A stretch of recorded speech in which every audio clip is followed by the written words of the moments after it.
Beaver Creek 911, where's your emergency? I'm at the Beaver Creek Walmart. There's a gentleman walking around with a gun in the store. On August 5th, 2014, John Crawford III was shot and killed by the Beaver Creek Police Department in Walmart.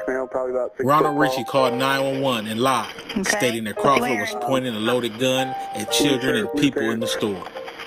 The Beaver Creek Police Department also lied, stating that they told Mr. Crawford to drop his weapon several times before they opened fire.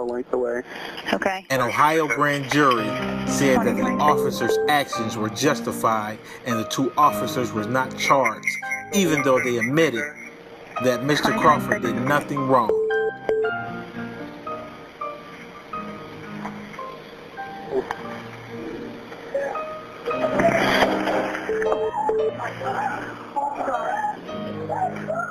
Sir, what's going on? Gunshots in the store. No justice, no peace. No racist police. The most important and resounding statement I recall from Mark Pettmeyer was John Crawford did nothing wrong. Let me say that again. John Crawford did nothing wrong. Bishop Bobby Hilton from the National Action Network believes the 911 caller Ronald Ritchie and the two Beaver Creek police officers involved, Sergeant David Darkow and Officer Sean Williams, lied about what happened. Waving at people, waving at little children, waving the gun, and... Do you remember what aisle you were down? It was down the tool aisle and the pets aisle. Pets aisle? Yeah. Did he say anything? What was he doing with his gun? He was just waving it at children, people, items. I couldn't hear anything that he was saying. So.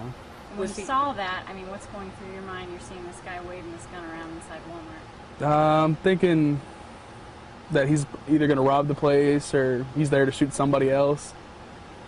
He looked kind of serious as far as he didn't really want to be looked at, and whenever people did look at him, he was pointing the gun at people and everything. So got there, they told him, they came around the corner, said put it down.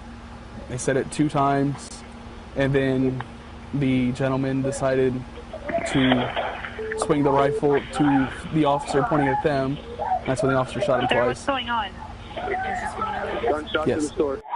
In recently released documents, we learned why Officer Williams felt he had to shoot Crawford. Williams says Crawford turned towards them in an aggressive manner, and he felt his life, Sergeant Darkow's life, and the lives of the shoppers were in danger.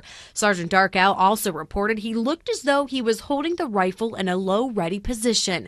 Both officers say Crawford was told repeatedly to drop the weapon before he was shot. Jack, they're calling on the U.S. Department of Justice to take action against the officer who shot and killed Crawford. Now, the group claims the police officer's narratives released on Friday prove they're lying, and they want the Ohio Attorney General to hold them responsible. We're learning that the narrative supplements from the two officers shed a different story. Officer Sean Williams, who fired the 2 shots, says in his narrative he heard Sergeant Darkow yell, "Drop the weapon," even saying Sergeant Darkow said it repeatedly. Williams never mentioned he said to drop the weapon. Then, in Sergeant Darkow's narrative, he says he heard Officer Williams yell to drop the weapon. Today, the family's attorney said Officer Williams' statement that Crawford turned towards officers in an aggressive manner with a rifle in his hands is untrue. He said, quote, "It is difficult to understand how Officer Williams believed anyone was in immediate danger, as Mr. Crawford was standing in the aisle alone and talking on his cell phone." John Crawford posed no immediate threat to anyone or the officers. John Crawford was shot for no reason and without justification.